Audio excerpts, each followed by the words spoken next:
বিসমিল্লাহির রহমানির রহিম। সম্মানিত দেশবাসী, আসসালামু আলাইকুম। কেমন আছেন আপনারা? আজকে আমাদের এবিসি পার্টি থেকে নির্বাচনের ইস্তেহার ঘোষণা করবে আমাদের পার্টির প্রধান চেতন ভাই।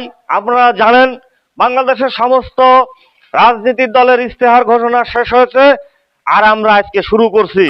অতএব নির্বাচনের আর সময় নাই। আমরা আমাদের পার্টির প্রেসিডিয়াম তিনি আপনাদের ইস্তেহার পড়ে শোনাবে।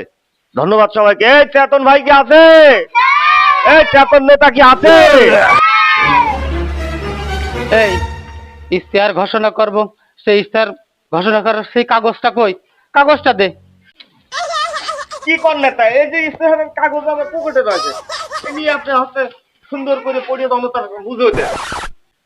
প্রথমে আছে 1 নম্বরে তানিয়া বেগম সার্জের 40 সকালবেলা খাবে।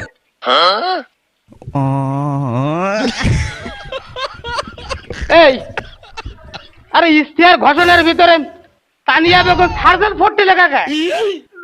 নেতা একটা ভুল হয়ে গেছে। ওই যে আমার স্ত্রীর গ্যাস বাড়ি ছিল, রাত্রিতে ডাক্তার ওই শক্তিধরের কাছে নিয়ে গেছিলাম, তো ও হাতে প্রেসক্রিপশন লিখেছে। ওই প্রেসক্রিপশন আর ইস্তেহারের কাগজ একই জায়গা ছিল। ওই সওয়াল মনে হয় সকালে একটু এলোমেলো করে ফেলেছে।